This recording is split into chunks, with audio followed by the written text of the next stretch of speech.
Cleaner finds photo of her mother in her boss's bed, and the truth shocks.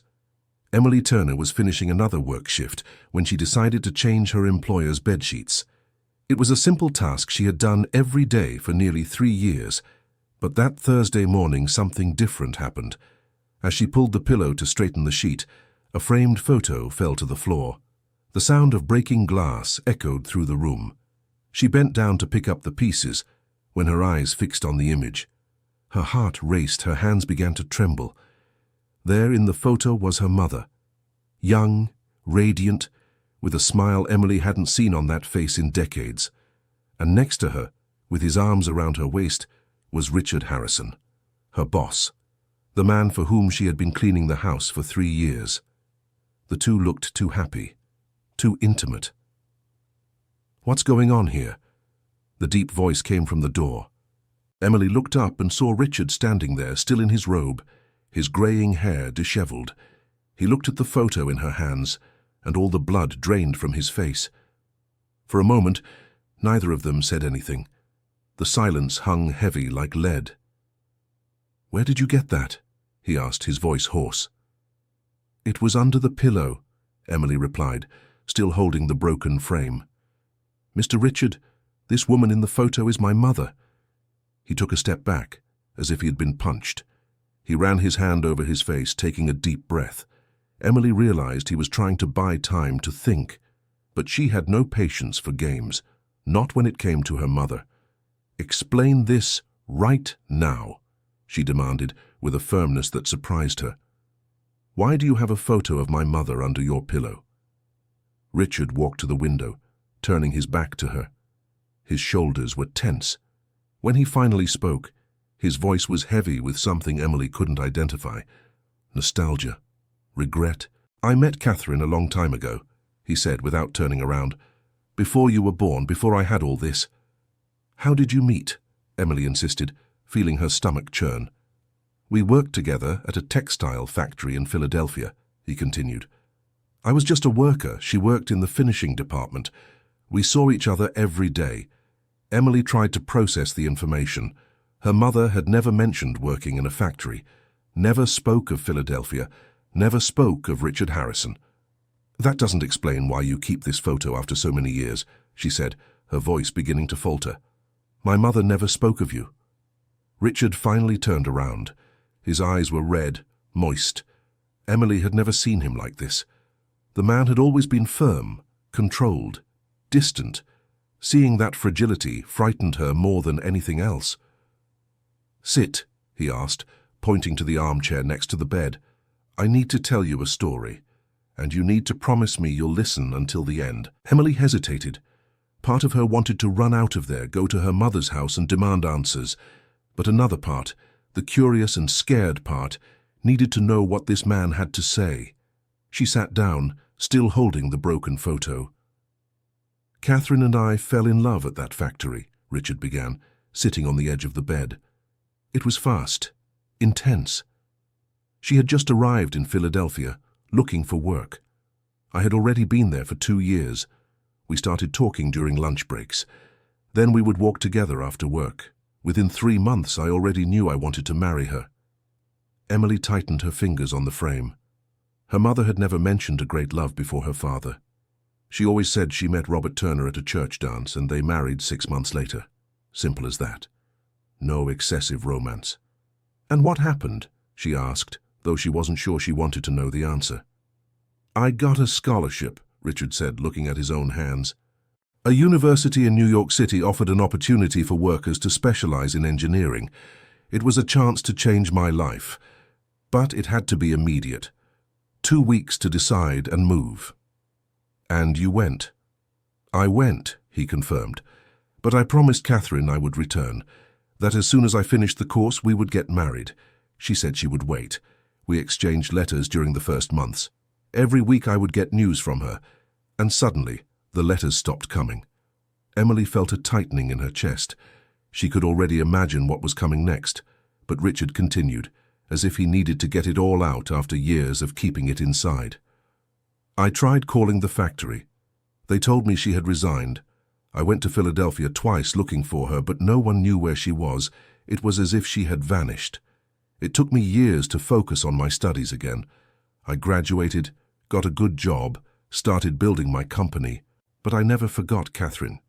You got married, Emily observed, remembering Patricia, the elegant and cold wife who was rarely at home. Yes, I did, he admitted. 10 years later, Patricia was the daughter of a supplier. The marriage made sense for business, and I was tired of waiting for a ghost. I thought I could be happy, that I could forget. But you didn't forget, Emily finished, looking at the photo. I never forgot, he confessed. And then, 3 years ago, you showed up looking for a job. At first I didn't notice, but after a few weeks I started to see it. The way you smile when you're focused, the way you play with your hair when you're nervous. They're the same gestures as Catherine's. It was exactly those small details that made me suspect. Dear listener, if you're enjoying the story, take a moment to leave a like and especially subscribe to the channel. It really helps us who are just starting out. Now continuing, Emily felt a chill run down her spine. All of that was too bizarre. She had gotten that job through a newspaper ad. She never imagined there was any connection between her family and that rich man from the upscale neighborhood of New York City. When you hired me, did you know who I was? She asked, her voice trembling. No, Richard answered quickly. I swear I didn't. It was only after you mentioned that your mother's name was Catherine Wilson that the pieces started to fall into place. You said she lived in Philadelphia before marrying your father. I did the math, the dates matched. And why didn't you say anything?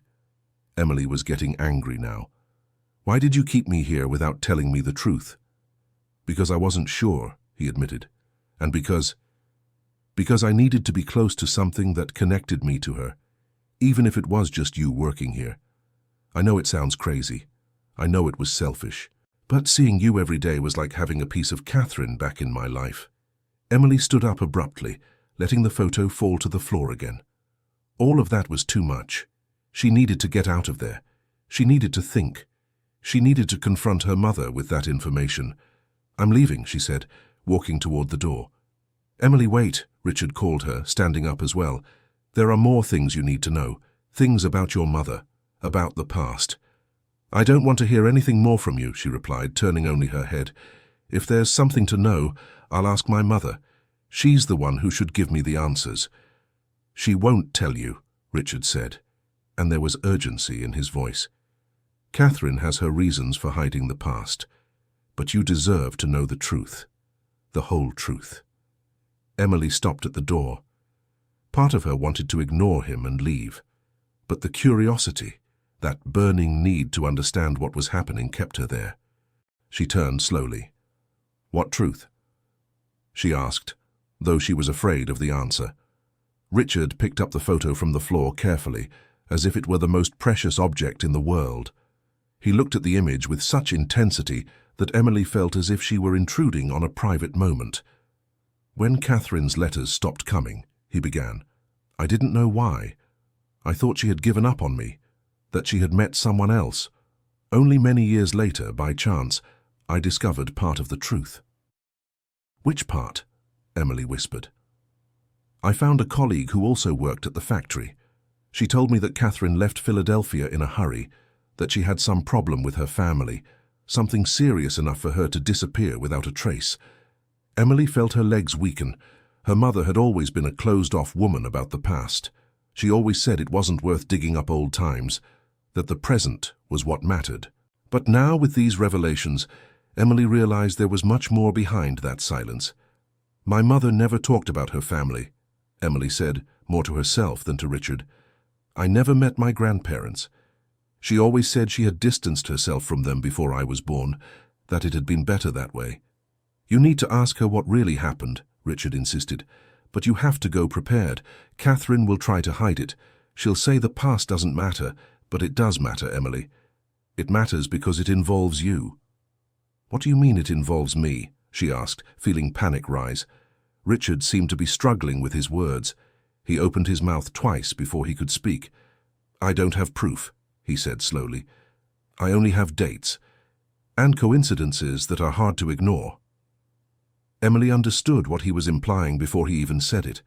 The shock was like a bucket of cold water. No, she said, shaking her head. Absolutely not. My father is Robert Turner. He raised me. He loved me. He's the only father I know.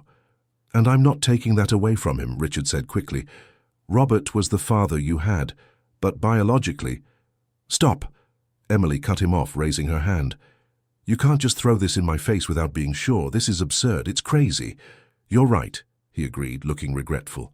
I'm sorry. I shouldn't have said anything. Let's drop the subject. Just ask your mother about Philadelphia, about what happened that made her leave, that she can tell you. Emily left the room without another word. She hurried down the stairs, grabbed her bag, and left the mansion without looking back. Her hands were shaking so much she could barely unlock the bicycle she used to get to work. The trip to her mother's house, which normally took 20 minutes, seemed to last an eternity. Catherine Wilson lived in a simple two-story house in the Brookline neighborhood. It was a small but well-kept house with a garden full of roses that she planted herself. At 67, Catherine kept active, taking care of the house and making crochet items to sell at craft fairs. Since Robert had passed away 5 years ago, she had lived alone, refusing all of Emily's suggestions to live together. Emily found her mother in the backyard, watering the plants. Catherine smiled when she saw her daughter, but the smile vanished as soon as she noticed the expression on Emily's face. What happened? She asked, setting the watering can aside. I need to talk to you, Emily said, her voice coming out harsher than she intended. Now? Inside the house. Catherine followed her to the living room, wiping her hands on her apron. They sat on the worn sofa, and for a moment, Emily didn't know how to begin.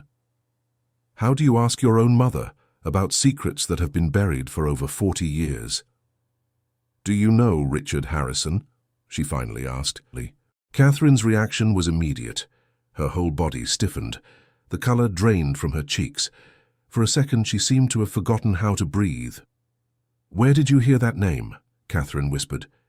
He's my boss, Mom, Emily answered. The man I've worked for 3 years, and today I found a photo of you with him. An old photo. You looked very close. Catherine stood up abruptly, turning her back to her daughter. Her hands gripped the back of the sofa so tightly that her knuckles turned white. That was a long time ago, she said, her voice trembling. It has nothing to do with you. It has nothing to do with me? Emily also stood up, feeling the anger grow. Mom? You hid an entire part of your life from me, a part that may have everything to do with me. What are you talking about? Catherine turned around, her eyes wide. I'm talking about Philadelphia, Emily said. I'm talking about why you left that city in a hurry. I'm talking about the secrets you've kept all these years. Catherine walked to the window, looking at the garden as if searching for strength there. When she finally spoke, her voice was heavy with deep sadness. Richard shouldn't have told you anything, she said. He had no right. He didn't tell me everything, Emily answered. That's why I'm here. Because I need to hear it from you. I need to know the truth. The truth, Catherine repeated, almost as if the word were strange in her mouth. The truth is complicated, Emily. It's not black and white. It's not simple. Then help me understand, Emily pleaded, feeling the tears begin to form. Please, Mom. I deserve to know. Catherine returned to the sofa, moving as if every step hurt. She sat down slowly, her hands trembling in her lap. For a long moment, she just looked at her own hands, as if deciding where to start. I fell in love with Richard at the factory, she began, her voice low. It was the first time I truly fell in love. He was different from the other guys. He had dreams. He wanted to change his life. And he made me feel special, as if I were the only woman in the world. And then he went to study in New York City, Emily completed. Yes, Catherine confirmed, and I stayed. I promised I would wait, that when he came back, we would build a life together. But life doesn't work that way. We don't always get what we promise. What happened? Emily asked, sitting next to her mother. I found out I was pregnant, Catherine said, and the words came out like a painful sigh. 2 weeks after Richard left, I was pregnant with his child. Emily's world stopped. She heard the words but couldn't process the immediate meaning. Her mind refused to accept what that meant. Wait, she managed to say. Are you saying that? I tried to warn Richard. Catherine interrupted her, tears beginning to flow. I wrote letters, I tried to call, but I couldn't reach him. The university said he was busy with his studies. The letters came back unanswered, and time was passing. My belly was growing. "Why didn't you go to New York City?" Emily asked, her voice coming out like a muffled scream. "Because I was ashamed," Catherine confessed. "Because back then a pregnant single woman was a scandal. My family was furious. My father threw me out of the house. He said I had brought shame to the family name. I had nowhere to go. I had no money. I had no way to get to New York City and look for Richard." Emily stood up again, unable to stay still. She walked around the room, trying to put her thoughts in order. All of that seemed like a nightmare she couldn't wake up from. "And then you met my father," she said, using the word father with emphasis. "Robert Turner." "Robert was my friend," Catherine said, wiping her tears. "We knew each other from church. He knew about my situation, and he offered me a way out. He said he would marry me, that he would raise the baby as his own, that he would give me a home." "Did he know I wasn't his daughter?" Emily asked, feeling as if the ground was disappearing beneath her feet. "He did," Catherine confirmed. "He always knew. He was the one who suggested we get married. Said he'd loved me for years, that he didn't care where you came from, that he'd love you as if you were his." "And he did," Emily whispered, tears finally falling. "He was the best father I could have had." "He was," Catherine agreed, her own voice breaking. "Robert was a good man, an honorable man. He loved you from the day you were born, never made any difference, never treated you as if you weren't his. He was your father in every way that matters." "But Richard Harrison is my biological father," Emily forced the words out. "Yes," Catherine admitted. "But he never knew. I never told him.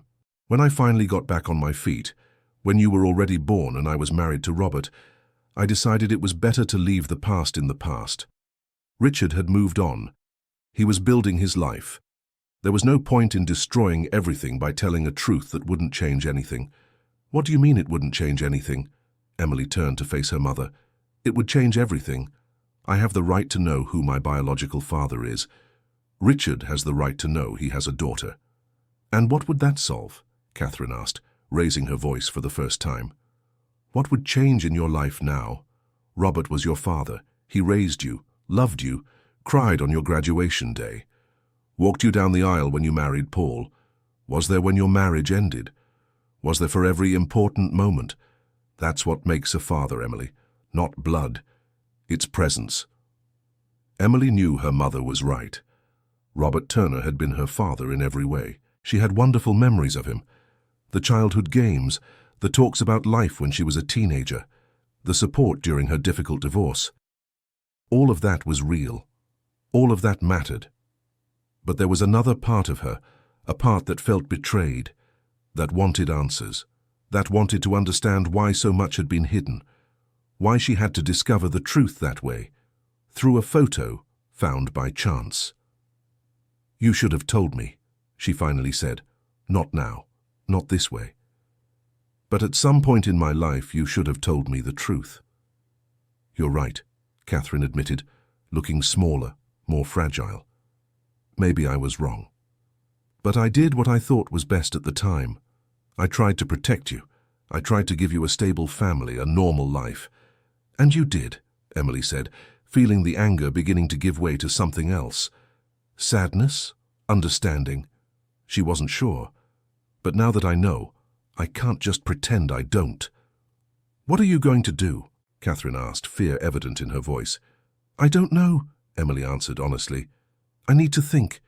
I need to process all this. And I need to talk to Richard again." "Emily, no," Catherine pleaded, quickly standing up. "Please, let it be. Don't reopen old wounds." "Old wounds?" Emily stared at her. "Mom, this wound never healed because it was never treated. It stayed there, hidden, waiting for the right moment to explode. And it exploded today, in my face, in the room of the man who is my father and doesn't know it." "He suspects," Catherine said quietly.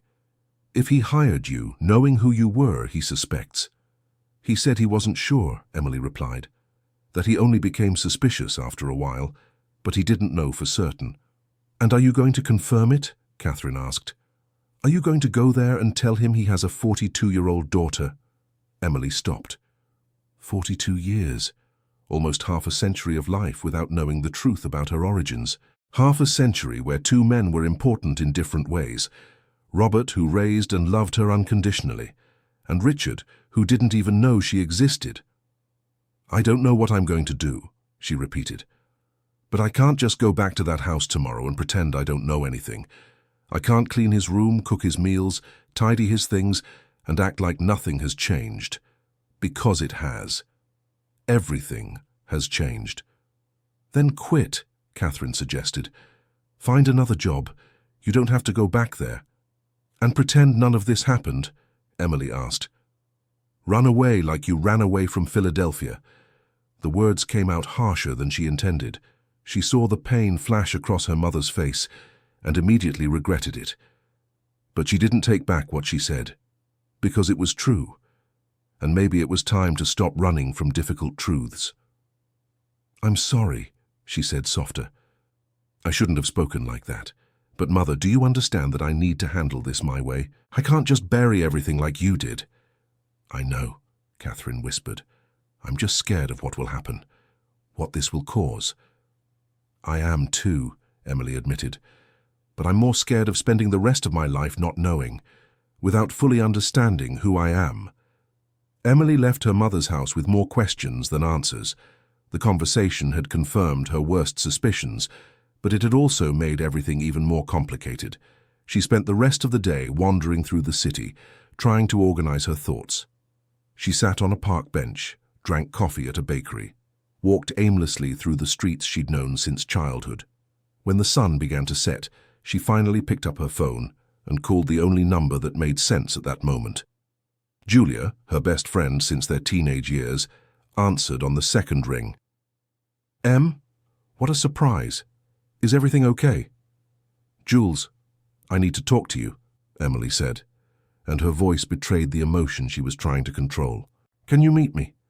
Half an hour later, they were sitting in a small cafe near the subway. Julia, with her 60 years and dyed blonde hair, looked at her friend with concern. She had known Emily for so long that she could read every expression, every silence. Tell me, she asked, holding Emily's hand across the table. What happened? Emily told her everything, from the photo she found in Richard's room to the difficult conversation with her mother. Julia listened in silence, her eyes widening at some points but never interrupting. When Emily finished, they sat for a few minutes in silence, just holding each other's hands. My God, Julia finally said. That's a lot, Em. I know, Emily replied, and I don't know what to do now. What do you want to do? Julia asked. Putting aside what your mother wants, what Richard might want, what anyone expects, what do you, Emily, want to do? It was a good question, and Emily realized she didn't have a clear answer. Part of her wanted to confront Richard, demand a DNA test, confirm the truth once and for all. Another part wanted to forget everything, keep the memory of Robert untouched, not complicate an already complicated situation further. I think I want answers, she said finally. I want to understand why everything happened the way it did. I want to know if Richard really tried to find my mother. I want to know what he feels now upon discovering he has a daughter. So you're going to tell him, Julia stated, not as a question but as a realization. I think so, Emily confirmed. But carefully, I need to think about how to do it. I can't just show up and drop the bomb. And his wife, Julia reminded her. Patricia, how will she react? Emily hadn't thought about that. Patricia Harrison was an elegant woman, always well-dressed, with an air of superiority that made Emily feel small. She was rarely home when Emily was working, spending most of her time at social events or traveling. But when she was there, she made it clear that she saw Emily only as an employee, nothing more. I don't know, Emily admitted. But that's Richard's problem, not mine. If he has a daughter he didn't know existed, He'll have to deal with the consequences, including telling his wife. Are you sure about that? Julia asked gently. Because this could blow up their marriage. It could destroy his life. It could cause huge chaos. I didn't ask for any of this, Emily replied, feeling the anger return. I didn't choose to be born into this situation. I didn't choose for my mother to hide the truth. I didn't choose to be the daughter of a man who doesn't even know I exist. None of this was my choice, but now that I know, I have to deal with it. And if this causes problems, well, they're problems that already existed. They were just hidden. Julia squeezed her hand tighter.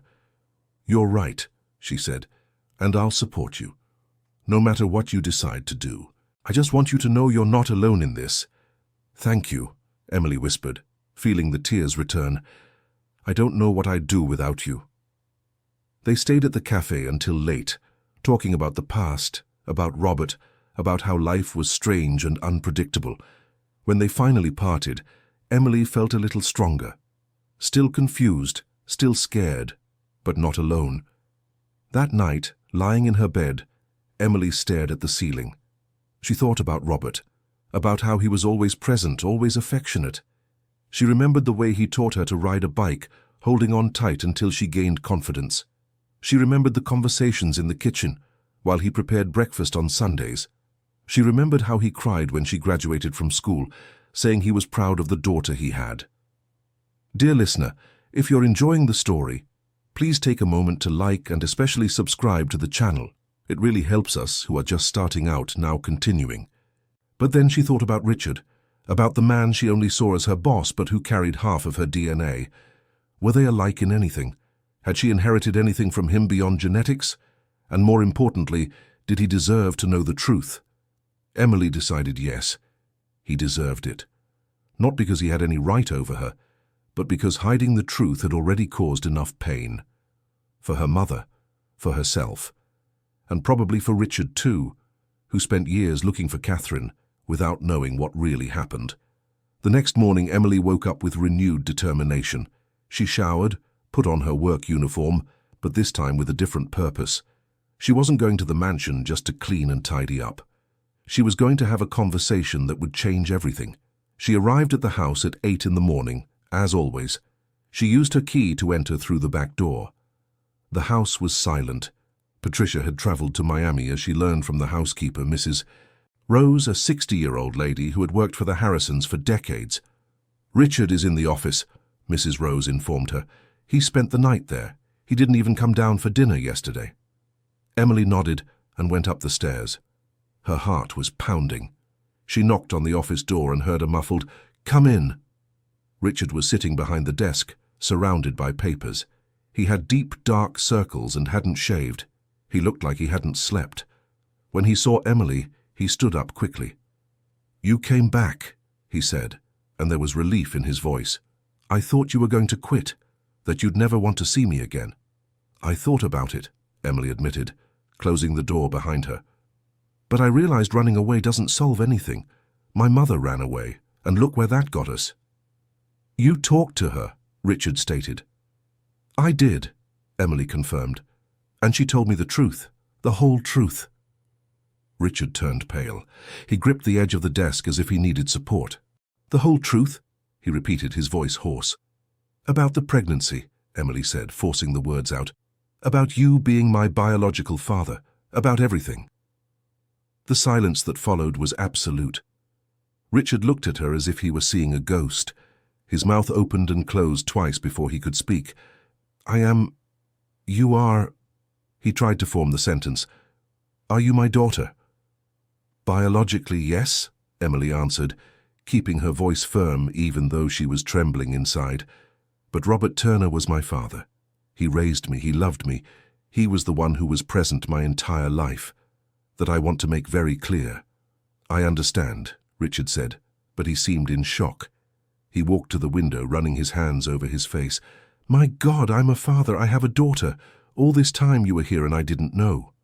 "You suspected," Emily reminded him. "That's why you kept me working here." "I suspected," he agreed, turning to face her. "But suspecting and knowing are two completely different things. Are you sure? Did Catherine tell you for certain?" She told me, Emily replied. She said she found out about the pregnancy 2 weeks after you left for New York City. She tried to let you know but couldn't. And when you didn't respond, she thought you didn't want to know, that you had abandoned her. But I never got any message, Richard said, sounding desperate. Catherine's letters stopped coming. I thought she had given up on me. I never ever imagined she was pregnant. I know, Emily said, and that's why I'm here. Because this misunderstanding lasted too long, caused too much pain, and I think everyone deserves to know the truth now. Richard returned to the desk and sat down heavily in the chair. He seemed to have aged 10 years in just a few minutes. "What do you want from me?" he asked, and there was no accusation in his voice, just an honest question.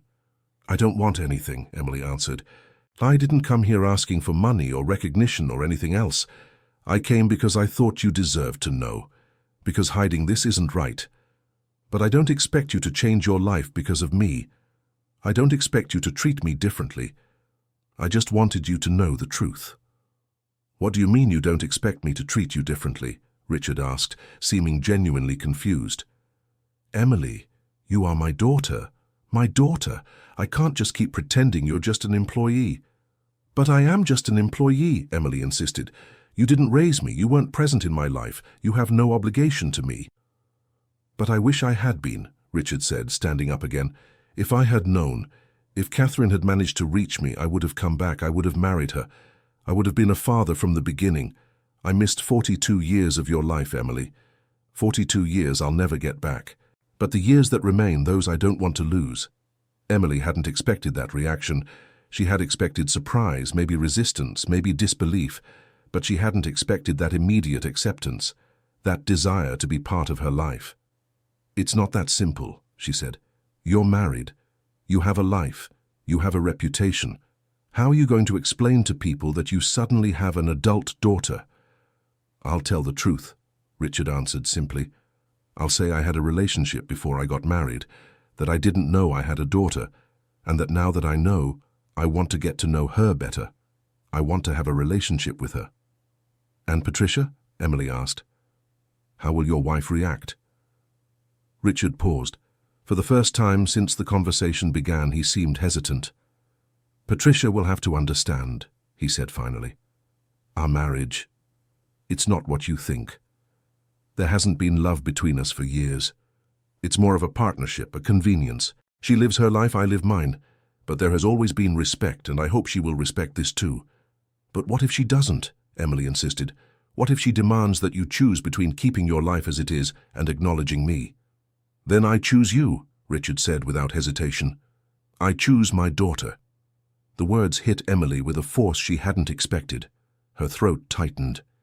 Tears began to form. Throughout her life, she had a wonderful father in Robert. But now, suddenly, there was another man saying he would choose her, that he wanted to be part of her life. "I don't know what to say," she admitted, wiping her eyes. "You don't need to say anything right now," Richard replied gently. "I know this is a lot. I know you need time to process, but I want you to know that I'm here, and that I'll be here whenever you need me." Emily nodded, unable to speak. Richard took a step toward her, hesitated, and then opened his arms. She hesitated too, but then let herself be hugged. It was strange, uncomfortable, but there was also something comforting about that hug. When they separated, Richard wiped his own eyes. "Are you going to keep working here?" he asked. "I don't know," Emily answered honestly. "It feels wrong now, you being my father and me being your employee." "Then don't be an employee anymore," he suggested. "Work with me, in the company. I'm sure we can find a position for you, something that uses your skills." "My skills are cleaning houses," Emily said with a bitter smile. "That's what you do now," Richard corrected, "but it's not what you're capable of doing. Catherine told me you never had the chance to study further, that you married young, the marriage didn't work out, and you had to work to support yourself. But it's not too late. It's never too late to start over." The offer was tempting, but Emily knew she couldn't just accept. It would be seen as favoritism, as if she were taking advantage of the situation, and she had pride. She didn't want anything she hadn't earned on her own merit. "Thank you," she said, "but I need to think. All of this is very fast, very intense. I need time. I understand, Richard said. Take all the time you need. Just don't disappear again, okay? Not like Catherine did. Give us a chance to really get to know each other. I will, Emily promised, but it has to be slow, at our own pace. At our own pace, he agreed. Emily left the office with conflicting feelings. On one hand, there was relief at having told the truth. On the other, there was fear of what would come next. She went down the stairs and found Mrs. Rose in the kitchen preparing coffee. Are you all right, dear? The woman asked, noticing Emily's expression. Everything has changed, Mrs. Rose, Emily replied. Everything has changed, and I don't know if it's for better or worse. The housekeeper studied her with her wise eyes that had seen much in life. Changes always scare us, she said, but they're not always bad. Sometimes they're exactly what we needed, even if we didn't know it. Emily nodded, wanting to believe those words. She spent the rest of the day working in the house, but everything seemed different now. Every object, every room, carried a new meaning. This wasn't just the house where she worked, it was the house of her biological father. It was part of her heritage somehow. In the afternoon, while cleaning the living room, she heard the front door open. Voices. One of them was unmistakable. Patricia had returned early. Emily froze. She wasn't prepared for this encounter. Not yet. She tried to move quickly to leave the room, but it was too late. Patricia entered, carrying several shopping bags, followed by Richard. The woman looked at Emily with her usual expression of mild disdain, but then she noticed something different. Perhaps it was the way Richard was looking at Emily. Perhaps it was the tension in the air. Patricia wasn't foolish. She knew when something was wrong. What's going on here? She asked, looking between her husband and the employee. Patricia, we need to talk, Richard said, his voice firm but careful. About what? She asked, but there was already suspicion in her eyes. About the past, Richard answered, and about how it affects the present. Patricia dropped the bags on the floor. Emily, could you give us a moment? She asked. But it wasn't really a request. It was an order. Emily looked at Richard, who nodded slightly. She left the room but didn't leave. She stayed in the hallway, close enough to hear the conversation that followed. I met Catherine Wilson before I met you, Richard began. We had a relationship. We were separated when I went to study. And recently I found out she was pregnant when we separated. There was a silence. Emily could imagine Patricia's expression, the anger, the surprise, the feeling of betrayal. You have a son? Patricia finally asked, her voice icy. A daughter, Richard corrected, and she's here, working for us for 3 years. Another silence, longer, heavier. Emily, Patricia said, and it wasn't a question. It was a statement full of anger. The cleaning lady. Your daughter is the cleaning lady. Don't talk about her like that, Richard said, and there was warning in his voice. She's my daughter, and she deserves respect. Respect? Patricia laughed, but it was a humorless laugh. You're talking to me about respect. You brought your illegitimate daughter into my home, had me pay her salary and didn't tell me anything. I didn't know, Richard defended himself. I only found out now, and even then I wasn't sure until today. Weren't sure, Patricia repeated, but you suspected, and still didn't tell me. Because it wasn't right, Richard admitted, because I knew you would react exactly like this. And how did you expect me to react? Patricia asked, her voice rising. Welcoming her with open arms, pretending it's okay for you to have a hidden daughter. She wasn't hidden, Richard replied. She didn't even know I was the father until yesterday. No one was hiding anything on purpose. But now you know, Patricia said. And what do you plan to do? Acknowledge her publicly. Include her in the family. Split your inheritance with her. If necessary, yes, Richard said. She's my daughter, Patricia. I missed 42 years of her life. I'm not going to miss any more. You're crazy, Patricia said. Completely crazy. This will destroy our reputation. People will talk. They'll think you had an affair, that you cheated, that you have children scattered around. I don't care what people will think, Richard answered. I care about doing the right thing, and the right thing is to acknowledge my daughter. So you choose her over me, Patricia stated. It's not a matter of choosing, Richard said. You're my wife. She's my daughter. I shouldn't have to choose between you. But you will, Patricia said, because I won't accept this. I won't accept being humiliated like this. I won't accept you bringing a daughter out of nowhere and expecting me to act like nothing has changed. Then what do you want? Richard asked, and there was weariness in his voice. Do you want me to deny my own daughter, pretend she doesn't exist? I want you to think about the consequences, Patricia replied. Think about how this will affect our life, our business, our social standing. Our social standing isn't worth more than my daughter, Richard said firmly. Emily heard footsteps. She decided it was better to leave before she was discovered. She quickly grabbed her things and went out the back door. Her heart was racing. That conversation had confirmed her worst fears. Her existence was causing problems. It was destroying Richard's marriage. It was complicating everything. Maybe Catherine was right.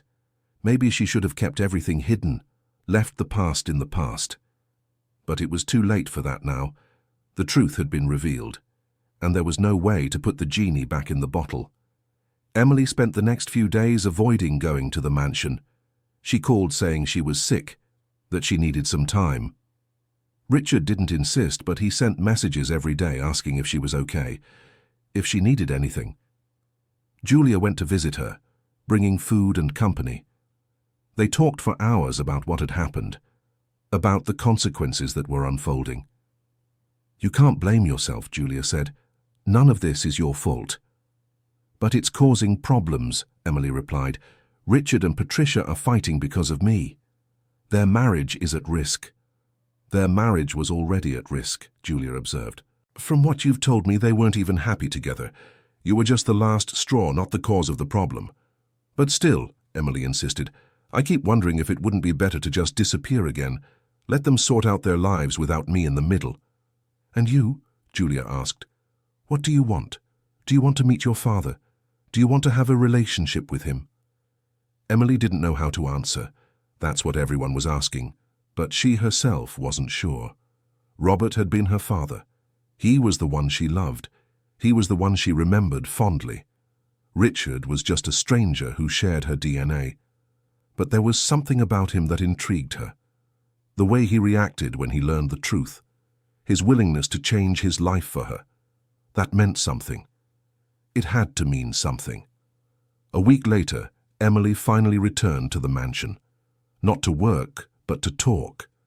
Richard welcomed her into the office, looking tired but relieved to see her. I was worried, he said. I thought you had given up on everything. I thought about it, Emily admitted, but I realized running away isn't the answer. We've had that in the family. My mother ran away. It didn't work out very well.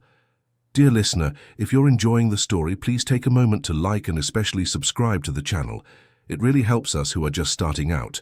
Now continuing. Patricia and I are separating, Richard said bluntly.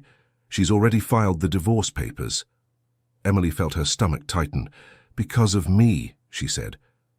No, Richard corrected. For many reasons. You were just the reason that made us realize there was no point in staying together anymore. This marriage has been dead for years. We just didn't have the courage to admit it. But now people will think it's because of me, Emily insisted. People will think what they want, Richard said. They always do. But the truth is that Patricia and I weren't happy. She's had a lover for years. I knew, she knew I knew. We pretended everything was fine because it was convenient. But you made me realize life is too short for conveniences. And now, Emily asked, what happens now? Now I want to get to know my daughter, Richard said, smiling for the first time in days. I want to know who you are, what you like, what you're afraid of, what your dreams are. I've missed 42 years. I'm not going to miss another day. The sincerity in his words touched Emily. She nodded slowly. But slowly, she said. We can't just pretend we're a normal family, that we have a history together. We won't pretend, Richard agreed. We'll build a history, starting now, in our own time, in our own way. They started slowly. Lunches once a week, conversations about simple things. Richard talked about his childhood, about the years at the factory, about how he built his company from scratch. Emily talked about Robert, about her upbringing, about her failed marriage and her divorce. Gradually, a relationship began to form. It wasn't father and daughter in the traditional sense, but it was something. It was a connection. It was a beginning. But not everything was easy. Catherine was furious with Richard for telling the truth. She accused him of destroying the peace she had so carefully built. She refused to see him. She even refused to hear his name. "Mom, you need to get over this," Emily said during one of their many arguments. "Richard didn't do anything wrong. He didn't even know I existed." "He shouldn't have hired you," Catherine insisted. "He shouldn't have kept you close, knowing there could be a connection between you." "But he wanted to find you," Emily replied. "Through me, he could feel close to you again. It wasn't malicious." "It was selfish," Catherine said. "And now look what happened. Everything I tried to protect was destroyed." "You weren't protecting me," Emily said, her own anger emerging. "You were protecting yourself. You were hiding your own mistakes, your own shames. But you know what I found out, Mom? There's no shame in loving someone. There's no shame in getting pregnant. The only shame is hiding it for so long that when the truth finally came out, it hurt more than it needed to." Catherine fell silent. Her face was wet with tears. "I did the best I could," she finally said, her voice broken. "With what I had, with what I knew. Maybe I was wrong. Probably I was wrong. But it was done with love. Everything I did was trying to protect you." "I know, Mom," Emily said, softening her voice. "And I love you for that. But now I need to live my own truth. I need to decide what kind of relationship I want with Richard. And you need to accept that." Catherine nodded slowly. It was hard for her. Emily could see that. But she was trying. And that was something. The months passed. Richard's divorce was finalized. Patricia kept the house and a substantial amount of money. Richard bought a smaller apartment in downtown New York City. He said he didn't need that much space now that he was alone. But he wasn't really alone. Emily started visiting him regularly. Dinners at the apartment, walks in the park. Conversations about books, about movies, about life. One day, Richard made a surprising proposal. "I want to take a DNA test," he said, officially, "to have absolute certainty. And so you can have that certainty too." Emily agreed. Part of her already knew what the result would be. The dates matched. The story made sense.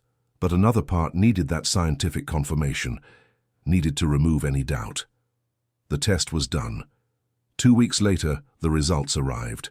Richard opened the envelope with trembling hands, read silently, then looked at Emily with tears in his eyes.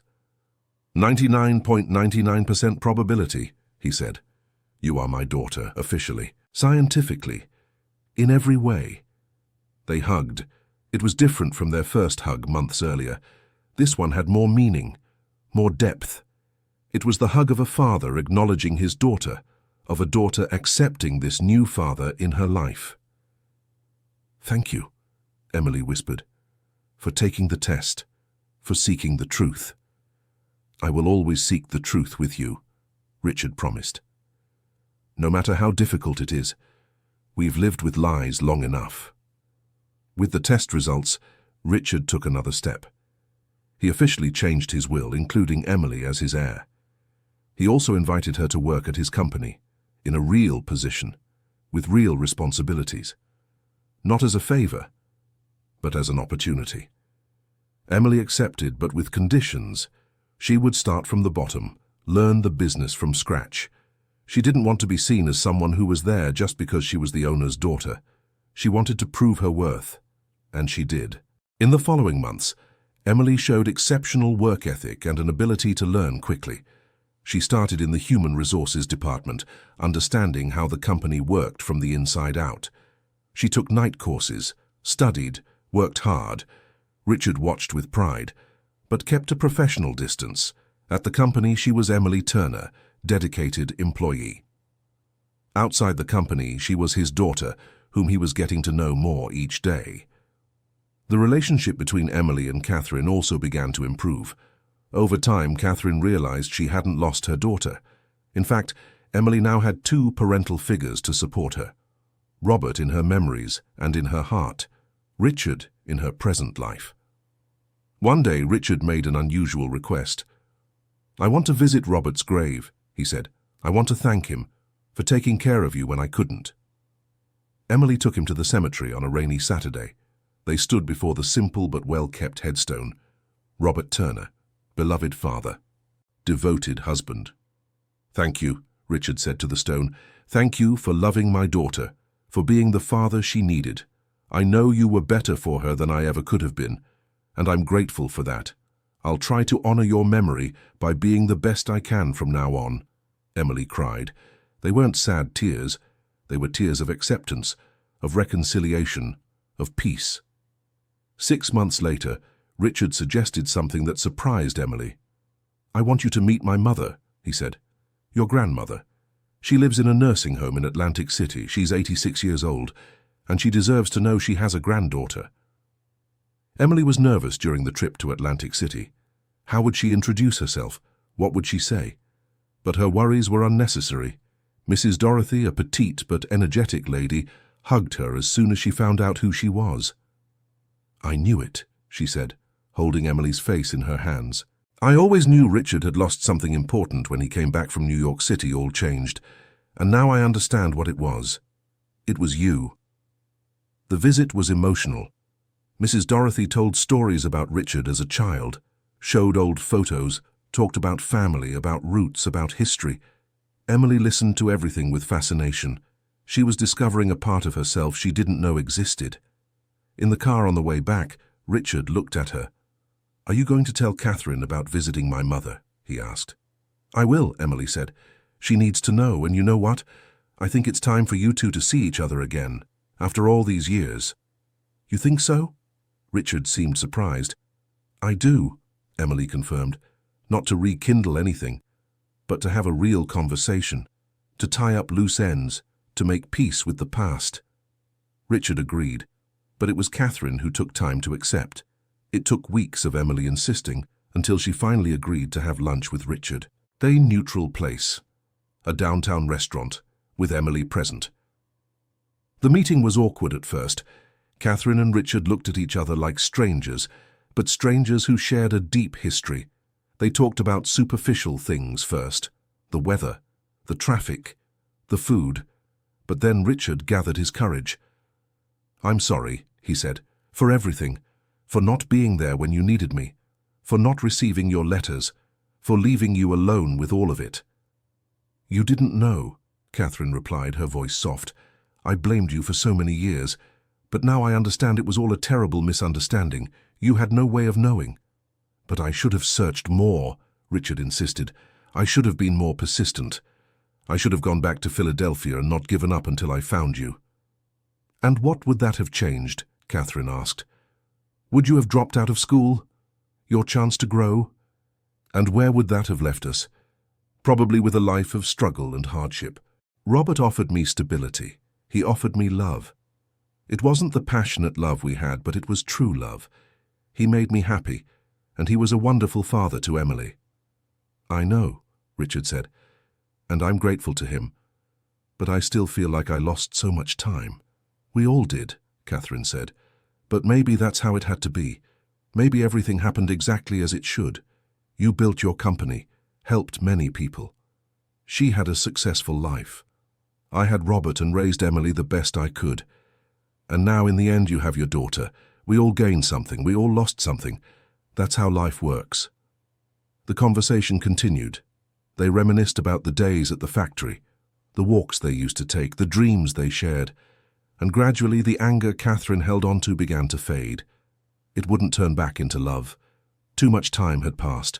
Too many things had changed. But they could be friends. They could have a civilized relationship for the daughter they shared. Emily watched everything with a smile. That was healing. It was closure. It was what everyone needed to move forward. The following year, many things changed. Emily was promoted at the company. She was earning well, learning fast, and proving she deserved to be there. Not because she was the owner's daughter, but on her own merit. Richard began teaching her about the business. He shared his experiences. his mistakes, his victories. He was preparing her, Emily realized, to eventually take on a bigger role in the company. Catherine started visiting Richard's house occasionally. It wasn't strange. It was just two people who had known each other for a long time, reconnecting in a new way. Emily sometimes prepared dinners for the three of them. It was her way of bringing the two parts of her life together. Julia watched everything with satisfaction. "See," she said to Emily in one of their conversations, "in the end, the truth is always better than a lie, even when it hurts." "You were right," Emily admitted. "It was difficult. It was painful. But it was worth it. Now I know who I am completely, where I come from, and where I can go." But life, as always, had more twists in store. One day, Mrs. Rose, the housekeeper who had worked for Richard for so many years, showed up at his apartment with an old box. Emily was there, helping organize some company documents. "I found this at the mansion," Mrs. Rose said, placing the box on the table. "It was in the basement. I think you'll want to see it." Richard opened the box curiously. Inside were letters, dozens of letters, all addressed to him, all sent from Philadelphia, all dated 43 years ago. "My God," he whispered, picking up one of the letters. "These are Catherine's letters, the ones I never received." Emily felt her heart race. "How did they end up in the basement of your house?" she asked. Mrs. Rose seemed uncomfortable. "I'm not sure," she said. "But I think Patricia might know. This box was in a corner with some of her other old things." Richard turned pale. He opened another letter, and another. They were all from Catherine, telling him about the pregnancy, asking for help, begging him to come back, saying she loved him, that she needed him. "She intercepted the letters," Richard said, his voice trembling with anger. "Patricia intercepted Catherine's letters before we got married." "But how?" Emily asked. "You didn't even know each other back then." Mrs. Rose coughed, getting their attention. "Actually," she said hesitantly, "Patricia had known Richard longer than he thought. Her father owned the boarding house where Richard lived when he studied in New York City. She worked at the front desk. She received the mail for the guests." Everything made sense now. Patricia had seen Catherine's letters. She had read them. She had realized there was a rival for the heart of the promising young student her father had mentioned as a good match. And she had hidden the letters. Richard was in shock. Emily, too. 43 years of misunderstanding, 43 years of pain and separation, all because a jealous woman had intercepted letters. "I need to show this to Catherine," Richard said. "She needs to know she tried to warn me, that she did everything right, that none of this was her fault." They went together to Catherine's house. Emily carried the box of letters. When Catherine saw it, she turned pale. She recognized her own handwriting on the dozens of envelopes. "These are the letters you sent," Richard explained. "Patricia hid them. All these years she had them. She knew from the beginning that you were trying to reach me, that you were pregnant, and she hid everything from me." Catherine sat down heavily on the sofa. She picked up one of the letters and opened it with trembling hands. She read the very words written decades ago. Tears began to stream down her face. "I thought you didn't care," she said between sobs. "I thought you had forgotten me, that you didn't want to know about me or the baby." "Never," Richard said, sitting beside her. "I never forgot you.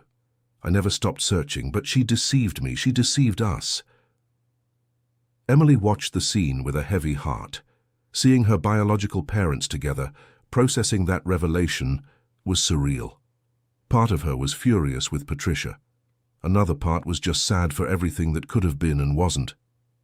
"Let's sue her," Catherine said suddenly, wiping away her tears.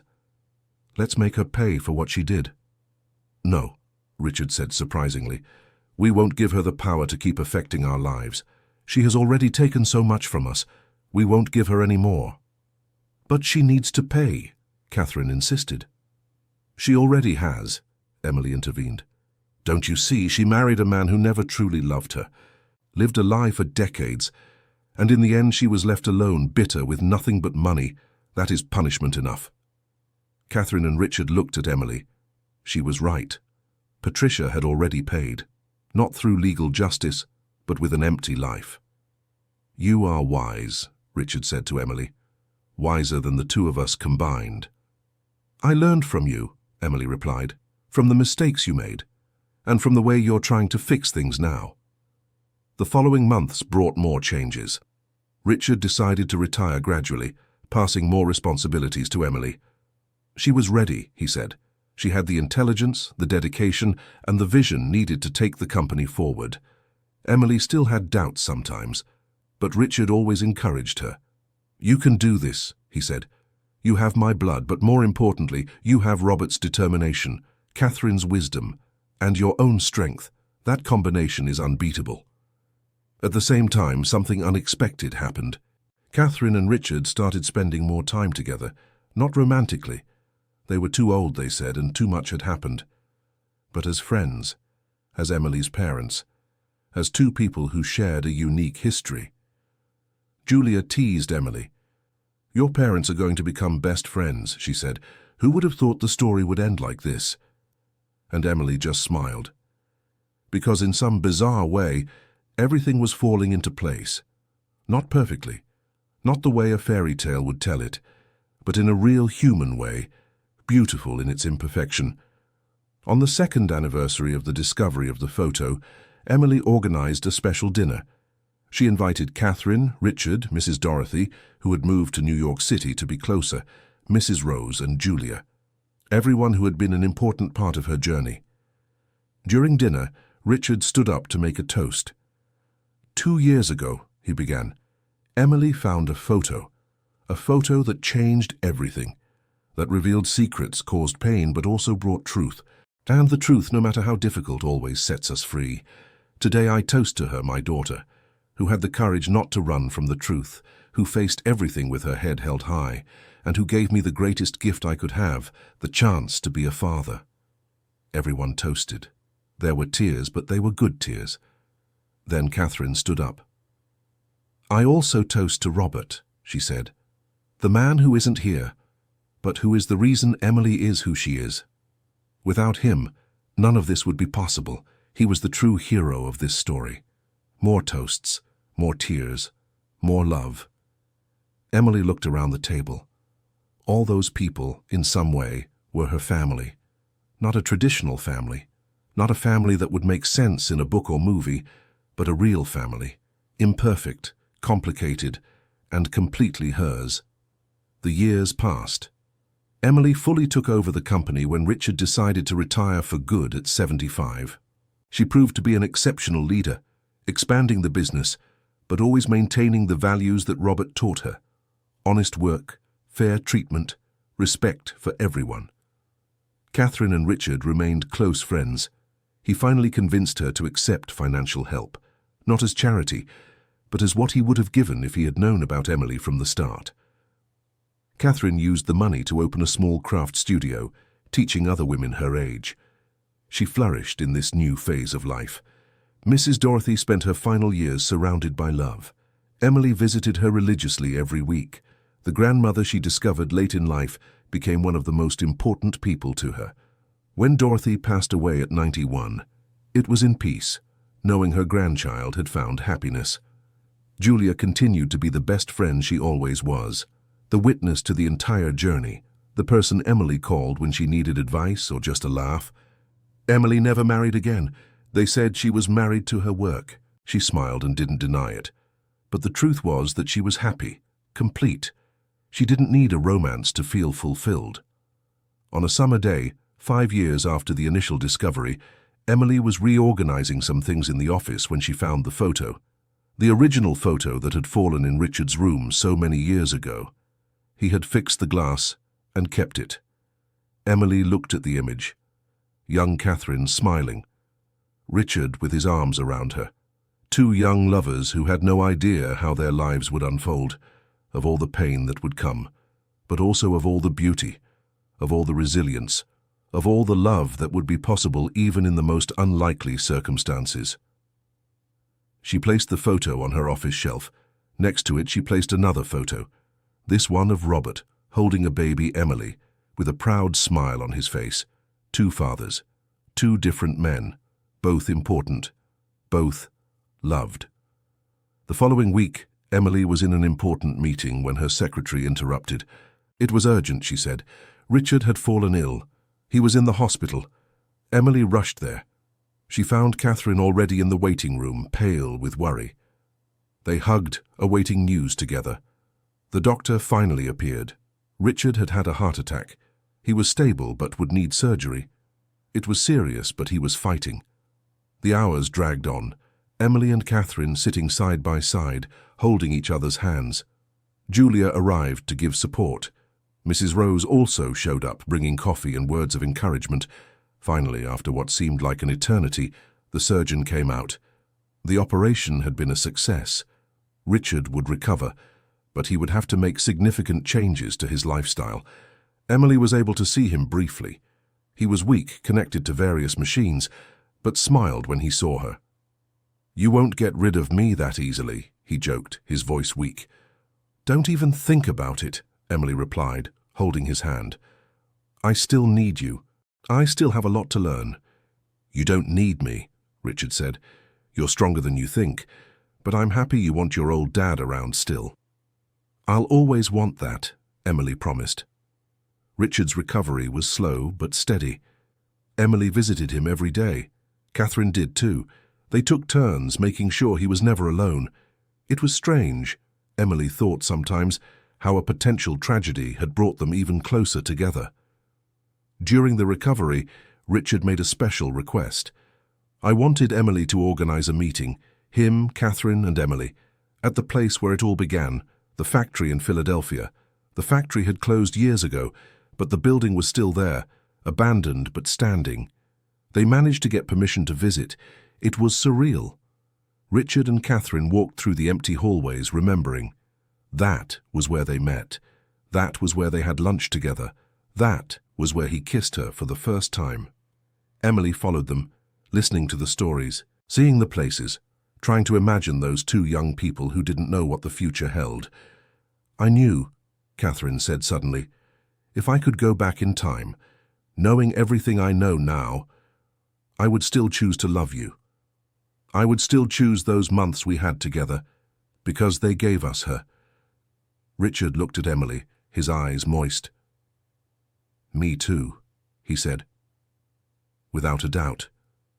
It would be worth all the pain, all the separation, just to have her in the end." Emily couldn't hold back the tears, seeing her parents together there in the place where the story began, saying she was worth all the pain, was too much to process. "I love you both," she said. "I love you and I love Robert. I love each of you for the different ways you loved me, and I'm grateful for all the complication, all the pain, because it brought me here. It made me who I am." They stood there, the three of them, hugging in the middle of the empty factory, a family that shouldn't exist but did. A family formed by mistakes, misunderstandings, and 43 years of separation, but also by love, perseverance, and the decision to embrace the truth, no matter how difficult it was. Emily never forgot that day. She kept it in her memory as one of the most important moments of her life. The day when everything made sense. The day she understood that family isn't perfect, it isn't simple, it doesn't follow rules or expectations. Family is who is there, who chooses to love, who doesn't give up, even when it would be easier. The years kept passing. Richard turned 80, slower, but still mentally sharp. Catherine at 75, still strong and active. Emily at 50, at the peak of her career and life. They created traditions, dinners every Friday, vacations together once a year, birthday celebrations always with the three present. Emily also started working on a personal project, a book, telling her story, not necessarily to publish but to record, so that future generations would know, so that the story of Catherine and Richard, of Robert and Emily wouldn't be lost in time. When she showed the draft to Catherine and Richard, both cried. "You told it well," Catherine said. "You didn't hide anything, neither the good nor the bad." "It's honest," Richard agreed. "And honesty is all that matters in the end." Emily decided to publish, not as a big commercial book, but as a small, independent project. for people who also had complicated families, for those who needed to know they weren't alone in their difficult truths. The book touched many people. Emily started receiving letters, emails, messages from people thanking her for sharing her story, for showing that family can be many things, that the truth, even painful, can heal. One of those letters came from a woman named Bethany. She said that she too had discovered late in life that her father wasn't who she thought, that she had gone through something similar, and that reading Emily's story helped her process her own feelings. Emily replied. They started exchanging messages. And then Emily had an idea. She created a support group for people with complicated family stories, people who discovered truths late in life, people who were trying to build new relationships with biological parents. The group started small but grew. Richard and Catherine sometimes participated, sharing their perspectives. Being examples that it's possible to overcome, move forward, build something new from the ashes of the past. Julia, always present, helped Emily organize the meetings. Mrs. Rose made coffee and cookies. It was a small community of people united by complicated stories and the desire for healing. One day, during one of the meetings, a young woman in her 20s asked Emily, "Do you regret it?" she said, discovering the truth. "Wouldn't it have been easier never to know?" Emily thought carefully before answering. "Easier, perhaps," she said, "but not better. The truth gave me wholeness, it gave me understanding. It gave me a relationship with my biological father that I would never have had otherwise. But more importantly, it set me free. It showed me that we don't need to be ashamed of our stories, no matter how complicated they are. Our story is what makes us who we are." The answer resonated. Emily saw heads nodding around the room. She saw tears being wiped away. She saw hope in the eyes of people who were struggling with their own truths. At night, at home, Emily reflected on her journey, from housekeeper to executive, from daughter of one father to daughter of two, from a woman living in ignorance to one who embraced the truth with all it brought. She looked at the photo of Robert on her desk, that man who raised her with so much love, who never made a difference, who was a father in the truest sense of the word. "Thank you," she whispered to the photo, "for everything, for loving me unconditionally, for giving Mom a way out, for being the father I needed." Then she looked at another photo, this one recent, her, Catherine, and Richard, taken on the last vacation they took together. "And thank you," she said, "for having the courage to face the past, for giving me the chance to know a part of myself I didn't know existed." Her phone rang. It was a message from Richard. "I'm proud of you, of what you've become, of what you're doing. Robert would be proud too." Emily smiled, typed a reply. "I learned from the best, from all of you. I love you, Dad." It was the first time she had called him that without hesitation, and it felt right, natural, because he was her father, not the only one, not a replacement for Robert, but her father all the same. Richard replied with a heart emoji, something Emily had taught him to do. She laughed. Who would have thought an 80-year-old man would be sending emojis to his daughter? But that was the beauty of it all. They were building something new, something that didn't follow rules or expectations, something that was just theirs. Life went on. Richard continued aging, but with dignity and surrounded by love. Catherine did too. Emily continued leading the company successfully, but always making time for her crazy and wonderful family. Julia watched everything with satisfaction. The friend who was there at the beginning, in the middle, and would be there at the end. The witness to a story no one would believe if it weren't true. And perhaps that was the most important lesson of all, that life isn't predictable, it isn't simple, it doesn't follow scripts or expectations, but it's real, it's complicated, it's messy, and exactly because of that it's beautiful. Emily never regretted finding that photo. Yes, it caused pain. Yes, it complicated everything. Yes, it brought up secrets that were better hidden, some people would say. But it also brought truth. It brought a father she didn't know she had. It brought a grandmother who became one of the dearest people in her later years. It brought a deeper understanding of her mother and the difficult choices she had to make. And more importantly, It brought the chance to live authentically, to not be ashamed, to not hide, to be completely who she was, with all the complication that involved. Years later, when Emily was about to turn 60, she organized a big party. Not just for her, but to celebrate 10 years of the support group she had created. Hundreds of people came. People who had been helped, families that had been reunited, truths that had been revealed and embraced. Catherine, now 85, was there, smiling proudly. Richard, at 90, a bit more fragile but still present and lucid. Julia, with her hair completely white now, laughing and telling stories. During the party, Emily gave a speech. "When I found that photo almost 20 years ago," she began, "I thought my world was ending. I thought everything I knew was a lie, but I was wrong. Nothing was a lie, it was just complicated. And complicated isn't bad. Complicated is human. Complicated is real." She looked at Catherine and Richard. "My parents," she continued, "taught me that family isn't perfect, that love can exist in many forms, that it's possible to love someone who didn't raise you, that it's possible to honor the ones who raised you while embracing those who brought you into the world, that there are no rules, there's no manual, there are just people doing the best they can with what they have." The people applauded. There were tears, there were hugs, there was a sense of community and understanding that only comes from shared experiences. After the party late at night, Emily stayed talking with Catherine and Richard. The three of them sat in the garden, looking at the stars. "You know," Emily said, "you gave me the greatest gift that parents can give a daughter." "What?" Catherine asked. "The truth," Emily replied. "Even if it took a while, even if it was painful, you gave me the truth, and truth is freedom." Richard took Emily's hand. "You gave us a greater gift," he said. "You gave us forgiveness, understanding, and the chance to be better than we were." Catherine also held Emily's hand. "And you gave us something we didn't even know we needed," she added. "A family. A strange, complicated, but beautiful family. A family we chose to have, not because we had to, but because we wanted to."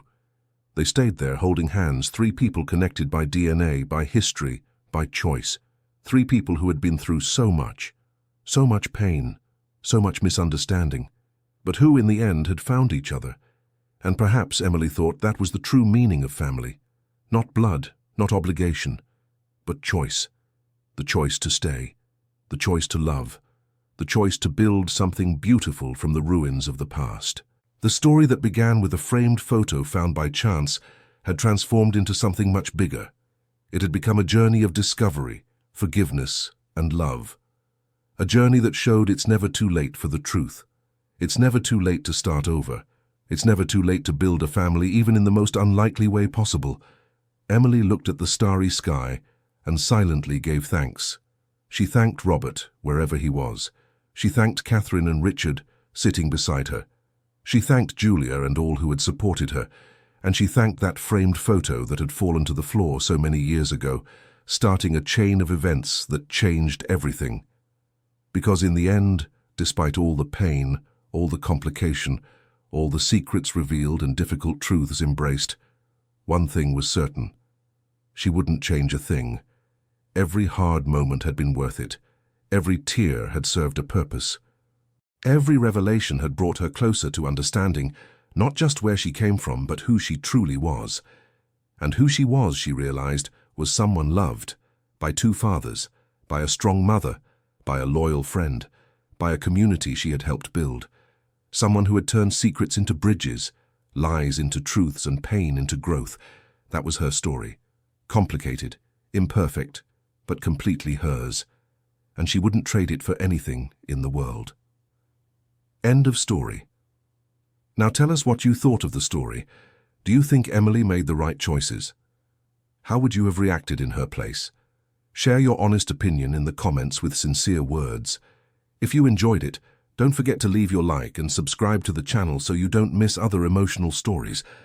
Thank you so much for your company.